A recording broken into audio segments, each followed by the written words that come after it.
Tuesday morning, after breakfast, Nathaniel has asked us all to meet in the main lobby to discuss last night's incident.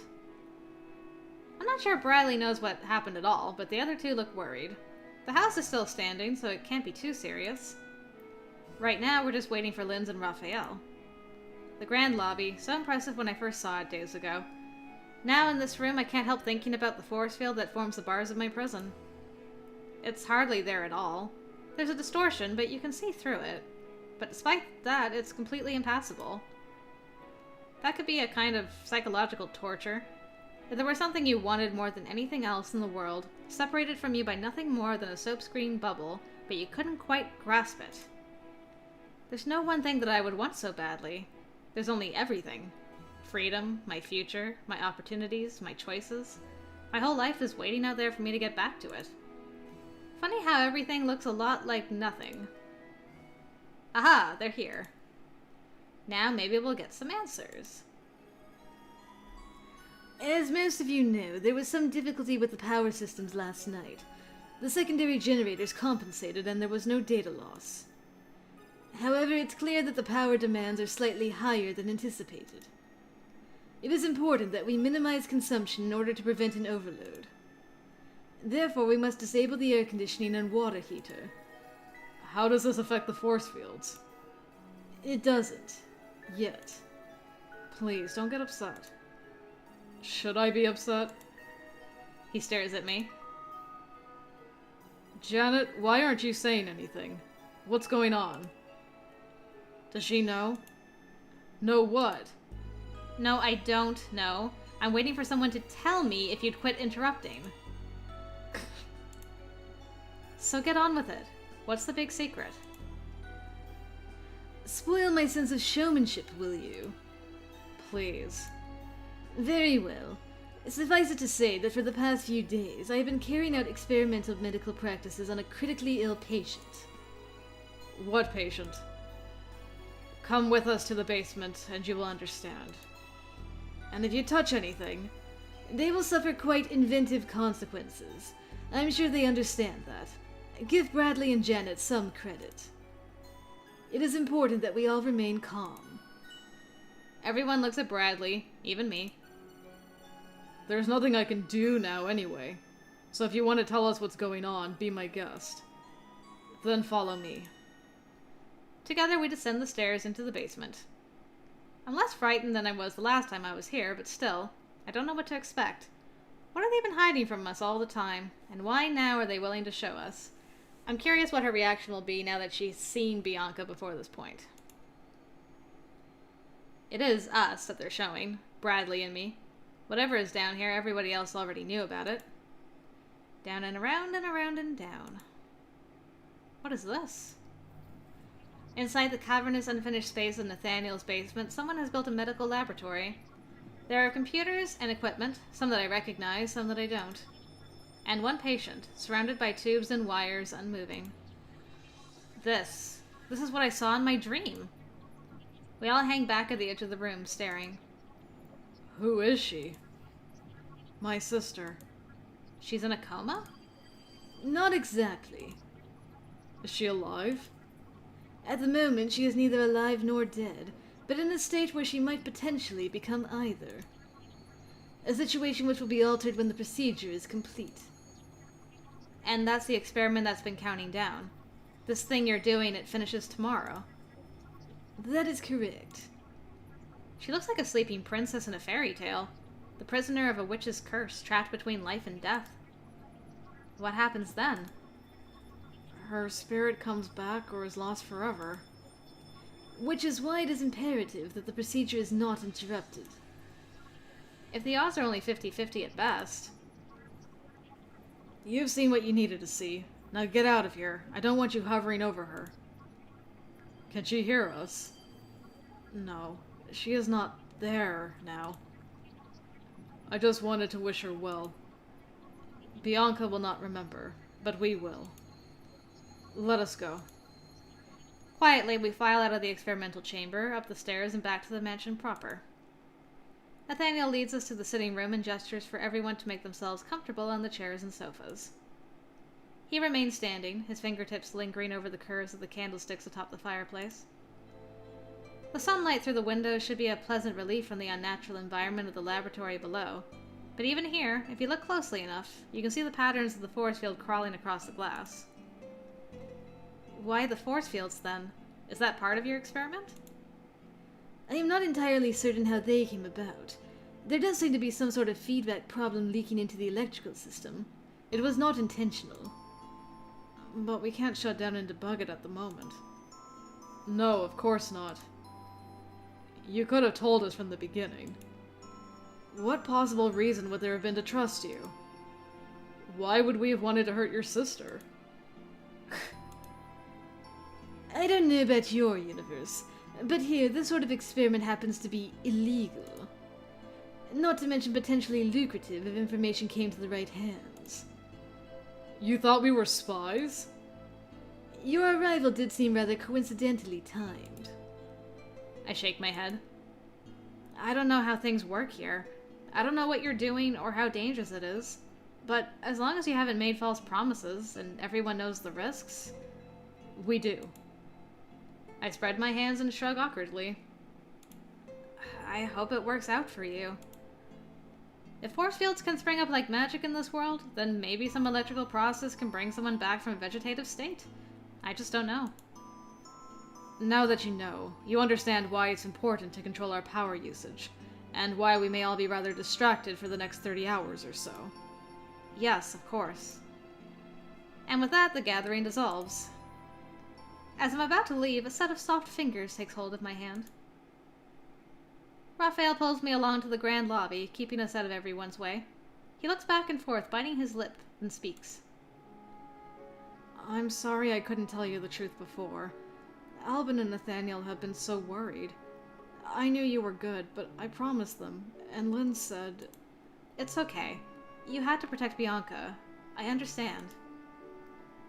Did you really see the lab in your dream? I don't know. It was something like that. A girl, a bed.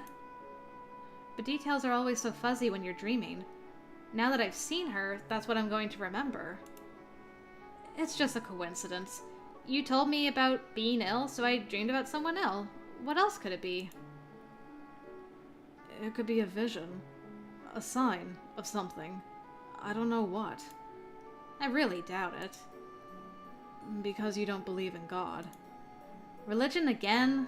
Why does everything have to be about that? Is it such a tragedy that I'm not a Christian?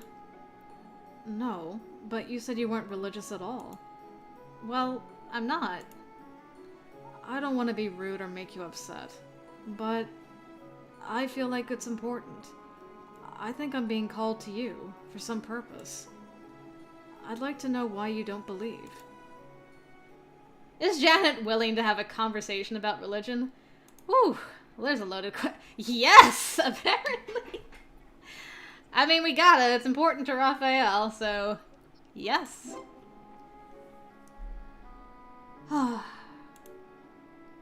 It's not that I don't believe in God, the true and unknowable divine. I don't know for certain that the absolute Godhead exists, but I'm not going to say it doesn't. Whether it's God, or Brahman, or infinity, or time, or just the universe, many universes now, I guess, it's too big for us to take it all in. What I don't believe in is religion. I don't understand what you think the difference is. This isn't a secret, not really, but it's too much to get into standing up. I swing over to the staircase and seat myself on a step. Oh, this is gonna be kind of nice, actually, get some background on Janet. My parents were immigrants. They wanted to blend in and be the perfect American family. Even my name. My mother named me after her secretary, and she didn't even like her that much. She just thought it was a good English name. It was the same with the beliefs of the old country. They put all of that aside to be average, and even sent me to Catholic school. Except when the relatives came to visit. Then I'd have to light the lamps every day and pray whenever I ate or bathed or studied, and act like I did this all the time. It felt so fake. My parents couldn't even explain why all these rituals mattered. They just knew it was the way they had been taught. At school, it was the same thing, but with a different religion. It was a Catholic school, so we had to go to chapel every day and pray and sing hymns.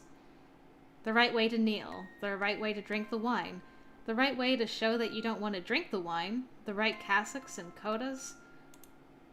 So many rules, and nobody having any idea why it all matters, except that it's the one true godly way, so you have to do it.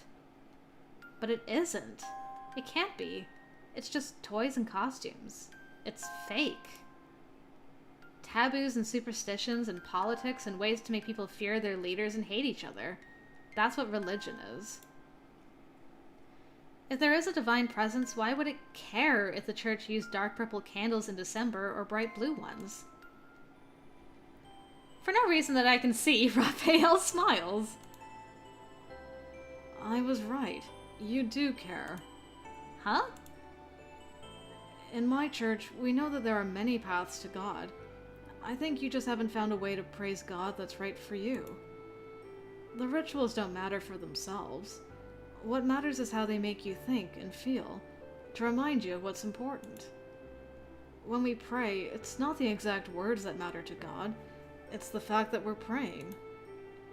You don't have to follow my religion or anyone else's exactly the same way that they do. You just have to put your love and trust in God. Maybe that's why you were brought here, so I could tell you that. Do you know what your name means? I don't think it means anything. I told you why my mother picked it. It means God's grace, and that will always be with you. Raphael's a sweetheart, but religious people are weird. Oh, Janet. Don't be such a judger. Do you really believe some force brought me here for a purpose? Don't you see God's hand at work in filling Bianca's needs? She just happened to have a brother who just happened to spend enough time with street gangs to know about Linds, who just happened to be able to help. And if that's not enough of a coincidence, you two show up from a whole different universe. But what do we have to do with Bianca? I don't know yet. I think he's grasping at straws, trying to find a pattern where there isn't one. For lack of anything better to do, I walk over to the force field again. Since they fixed the problem with their experiment, this thing will be here for another day and some, keeping us prisoner. I still don't think what happened to me yesterday was a dream. It felt completely different. I think I really did go outside and this pushed me back. But you never left the room. We were watching. I turn around. Have you seen No, that movie wouldn't exist here, would it? Huh? This force field is all weird science, right? You don't know why it's doing what it's doing. What if it pushed me in time as well as space?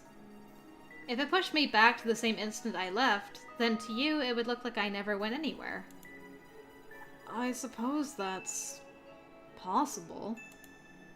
If wormholes from other universes are possible, then surely time travel is too. If it's only the 1980s here, then we already did travel in time, unless their date system is different. A tiny change could mean a big difference. I wish I could see what was out there. A whole new universe, and all I can see so far is this house. It's like going on a cruise around the world and never leaving the boat. I thumped my fist against the force field in irritation. That's weird. What is? It feels more resistant than it was on the first day. Maybe when Linds readjusted the power usage it got stronger. Maybe so. Since Linds and Rafael don't want to do any more experiments on the force field for fear of endangering Bianca, I suppose I'll have to let that mystery rest. For now. But I don't intend to forget about it. Interesting, so I got stronger. That would make sense. If the force field's being made by Bianca. E. New E. A. 1A. I. Yes, 2 eyes. And 2 eyes. After dinner, we all tried to think of entertaining ways to pass the time and keep our minds off things. Albin suggested poker, but that requires stakes to bet with. Rafael doesn't approve of gambling anyway. Charades was obviously useless because we don't share a common popular culture. I've never heard of any of their books or movies. At the moment, we're playing their universe's version of Hangman without the hanging. The word so far is blank A, blank I, blank blank I, blank blank. There's an I near the end with 2 letters after it. That could be an ing. How about N? We add the N and then the G, which leaves us with blank A, blank I, blank blank ing. That didn't really help. S. R. Linds nods and updates to RA blank IS blank ing. T. N. I'm pretty sure there aren't any more vowels. It's gotta be something that goes with S. L? M? P? Cold as ice. Perhaps H. The H is added to RA blank ishing. Oh! Ravishing. Indeed. Pervert. It's only a word. I don't understand why such an innocent game is all about death in your world. Well, it's a kid's game, right? And kids like to joke about death a lot. And sing terrible songs about murdering their teachers and burning down their schools. They're awful. Children say such things.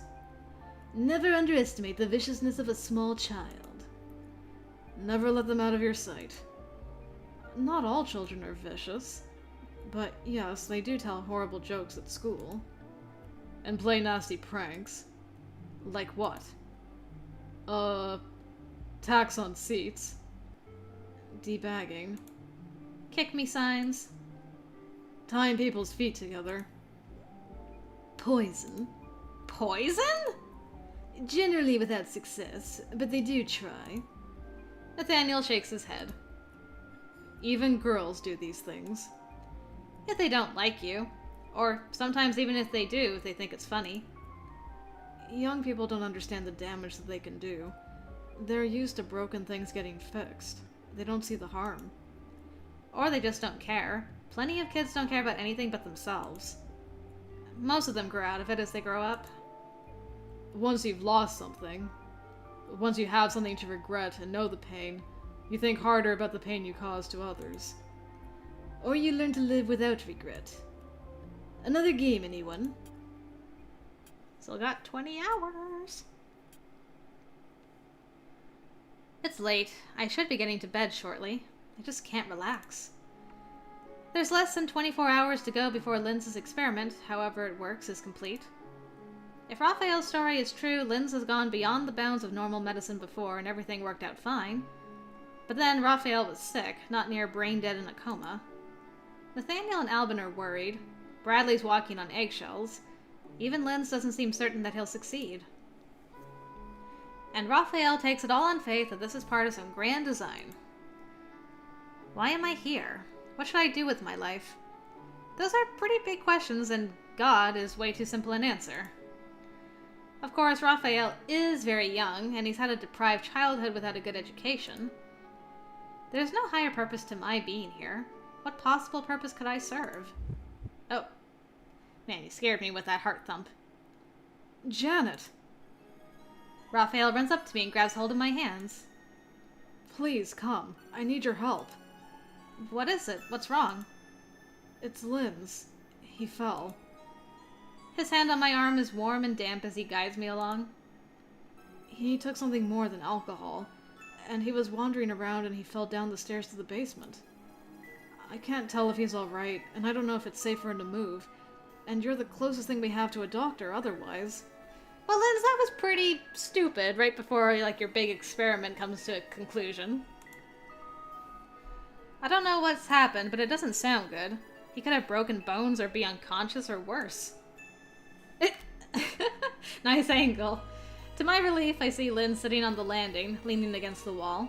His eyes are open and there's nothing obviously bent the wrong way. What happened to you? Fell. Hit my head. But I'm fine. His speech does sound a bit slurred, though. Let me look. His pupils are somewhat dilated, but they're equal in size, which should rule out the worst possibilities. I poke at his fingers and feet. Feel that? That's not how I want to touch.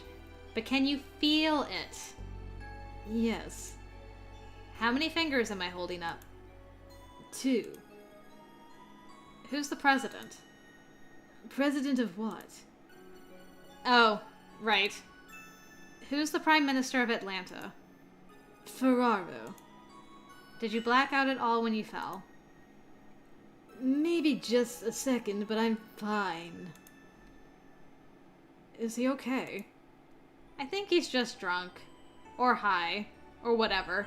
I can't see any obvious problems. But I'm not a doctor, you know? I can't be sure. Wanna play, Doctor? I glare at him without responding. If there were any hint that he were faking being hurt just to get his hands on me, I'd be tempted to make him hurt. What's he on anyway? Allergy meds? Surely he knows better than to mix antihistamines and alcohol. It's something he makes himself. You're on designer drugs? Don't you know how dangerous that is? I'm a chemist. Experiments. The doctor who treats himself has a fool for a patient. What about taste your own medicine? It's not safe. You could fry your brain. I cook safe drugs. No problems. You fell down the stairs. Please. What do we do now? Well, he did hit his head and possibly black out, and he's clearly not himself. The best thing I can suggest is to give him some water, get him to bed, and check him every hour or so to be sure he can still wake up and know his name. Now you want to go to bed with me? Shut up or I'll leave you lying on your face. You wouldn't. No, I wouldn't. Come on, you get one side and I'll get the other. Right. Together, Rafael and I support Linds up the stairs. And into bed. Someone's got a game system. There's nothing wrong. I'm fine. You rest. Now what? Sit down and relax. You did fine. There's nothing else you can do for him now. Will you stay with me? I guess I could, for a little bit. We turn the lights down so that Linds can rest, then sit on the floor beside the bed. The room is quiet except for the sound of Linds even breathing. Sort of strange sitting here in the dark. It reminds me of being a little girl with a too early bedtime, refusing to sleep but not daring to leave my room. Except then there wouldn't have been a boy with me. Thank you for your help. Yeah, it's nothing. Except... I'm pretty sure Linds is dozed off, but I lower my voice even more just in case. Are you really safe with him? What do you mean? He's a pervert. He takes drugs, and you said he was in a gang. He's not in a gang. Albin is. Linds just sells stuff sometimes. He does jobs for people who can't go to a hospital, like Bianca or me. What about the drugs and the sex stuff? You could get hurt. Linds would never hurt me. Only himself.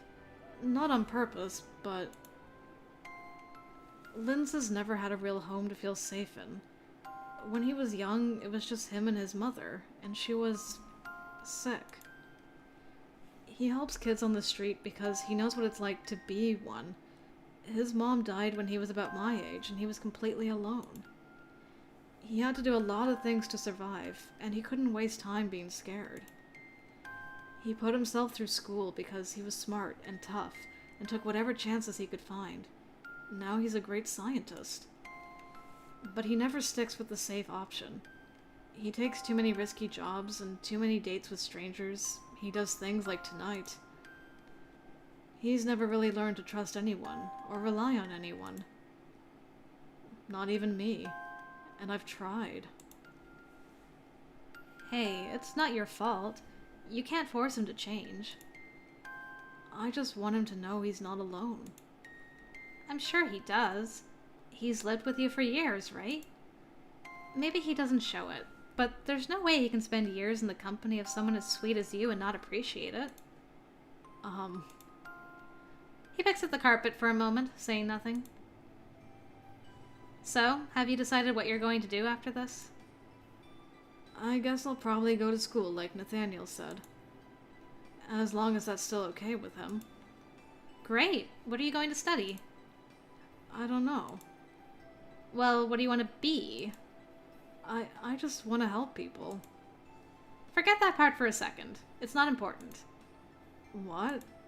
I know you. No matter what sort of job you end up with, you'll help people when you can, right? Right. So don't worry about that part. What would you like to do just for you? What would you like to learn? Well, I did enjoy being in the school plays. And being a sleeping princess? I'd rather have more lines. Drama classes, then. Maybe. He has such a beautiful smile. His eyes open, meeting mine, and we stare at each other in silence. Janet, I don't know what to do. When I look at you, I feel like there's something important I should say. Like God is calling me to you, but I don't know why. Maybe that's not God. Maybe you just like me. Because I like you. And when I look at you...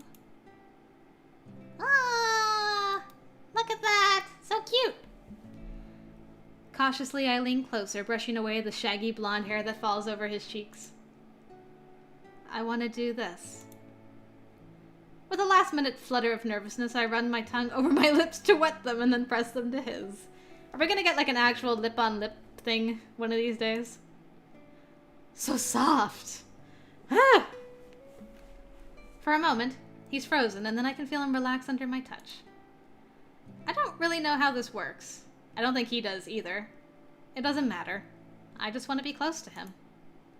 My hands are in his hair, holding his head. Hesitantly, he wraps his arms around me. Lips move, join, and part. Noses rub past each other. Our foreheads come together and we giggle at the silliness of it all.